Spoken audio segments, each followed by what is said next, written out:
हरे कृष्णा। तो हम सभी को एक भूख है अंदर अंदर, दैट इज नॉलेज की भूख। हम लोग कहीं ना कहीं से नॉलेज गेन करना चाह रहे होते हैं, है ना। आस पड़ोस में क्या हुआ, न्यूज़ में क्या हुआ, स्पोर्ट्स में क्या हुआ, है ना, मूवी कौन सी नई आई है ना, और क्या कहते हैं, हम किसी से मिलते भी हैं तो बोलते हैं कि कैसे हो, क्या हो रहा है लाइफ में आजकल। तो हमको जानने की भूख है कुछ ना कुछ, है ना। हर किसी में नॉलेज की भूख है, लेकिन ये तब तक सेटिस्फाई नहीं होती जब तक व्यक्ति स्पिरिचुअल नॉलेज गेन नहीं करता। भगवत गीता के अंदर कृष्ण कहते हैं, चैप्टर 4 में वर्स नंबर 38 के अंदर कहते हैं, नहीं ज्ञाने न सदृशम पवित्रम, नहीं ज्ञाने न सदृशम पवित्रम इह विद्यते, कि ज्ञान के जितना पवित्र करने वाली चीज और कुछ नहीं। ज्ञान से व्यक्ति पवित्र होता है, लेकिन कौन सा ज्ञान? दिव्य ज्ञान, स्पिरिचुअल नॉलेज। तो स्पिरिचुअल नॉलेज लेकर के व्यक्ति जो है पवित्र होता है, प्लस उसको वो टाइम टू टाइम जो है आस्वादन करता है, उसको टेस्ट करता है। नॉलेज के अंदर एक रस है ना। एक हमको पायरेटेड रस तो पता है, रियल रस नहीं पता है। रियल नॉलेज लेंगे, स्पिरिचुअल नॉलेज लेंगे तो पता चलेगा। लेकिन लेकिन लेकिन लेकिन ऐसे नॉलेज का एक मूल्य है, एक वैल्यू है, दैट इज श्रद्धावान लभते ज्ञानम, फेथ। तो जैसे हम देखे हैं कि है ना, फेथ क्या, आंखें बंद करके बस फेथ रखें क्या जी? ऐसा है क्या? ऐसा चाहते हो अंधभक्त बन जाए? नहीं ना, लॉजिकल फेथ। लॉजिकल फेथ जैसे क्या कहते हैं, मान लो एक आदिवासी है, वो न्यूयॉर्क सिटी आ गया। अब न्यूयॉर्क सिटी में आकर के उसने देखा इतना बड़ा बड़ा स्काई स्क्रेपर, बिल्डिंग्स, गाड़ियां, सड़कें, पता नहीं क्या क्या, है ना। अब वो बोले कि यार ये सब चुटकी से आ गया, थैनोस ने चुटकी बजाई, ये सब आ गया, या फिर ये हमेशा से था, ऐसा कुछ। This is called illogical faith.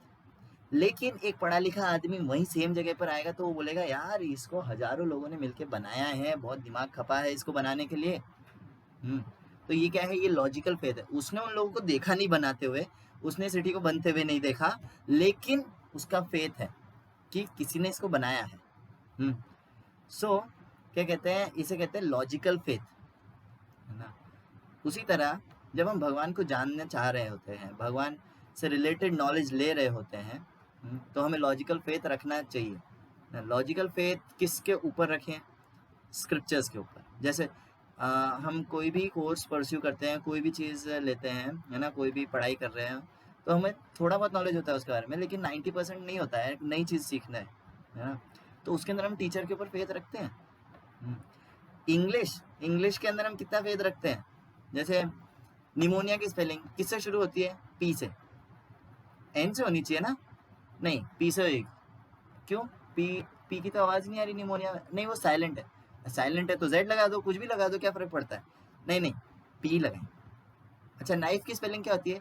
KNIFE। ये तो कनाइफे हो गया। नाइफ की स्पेलिंग तो NYF होनी चाहिए, है ना। लेकिन हम टीचर पे फेथ रखते हैं। प्लस जो है, हम डे टू डे लाइफ के अंदर कितना फेथ रखते हैं हर एक चीज के ऊपर। अगर मैं यहाँ चेयर पर बैठा हूँ, हम लोग बैठते हैं उठते हैं, बैठने में हमको जो है पूरा फेथ है कि यस ये चेयर नहीं टूटेगी। हम किसी रूम के अंदर बैठते हैं तो फिर हमको पूरा फेथ है कि ऊपर से पंखा नहीं गिरेगा या फिर छत नहीं गिरेगी, एकदम टेंशन फ्री। जितना हम फेथ रखते हैं उतना हम टेंशन फ्री रहते हैं। तो फेथ रखना जरूरी है। हम बिना फेथ रखे ना व्यक्ति जी नहीं सकता।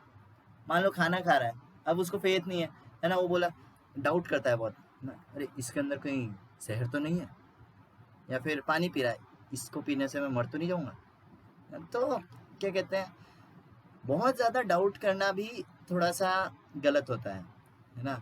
यस, हमको क्वेश्चंस करने चाहिए, है ना। क्वेश्चंस करने की मनाही नहीं है स्पिरिचुअल नॉलेज के अंदर, क्वेश्चंस करने चाहिए, लेकिन उनका जब आंसर मिल रहा है, जो हमें नहीं पता है उसका हम आंसर मिल रहा है, देन एक्सेप्ट इट। हमें कई बार ऐसा होता है कि हम एक्सेप्ट नहीं कर पाते, अपने पुराने कॉन्सेप्शंस को चिपके रहते हैं, और फिर हम एक बहुत इंपॉर्टेंट और ज़रूरी चीज़ मिस कर देते हैं, that is spiritual knowledge. Hare Krishna.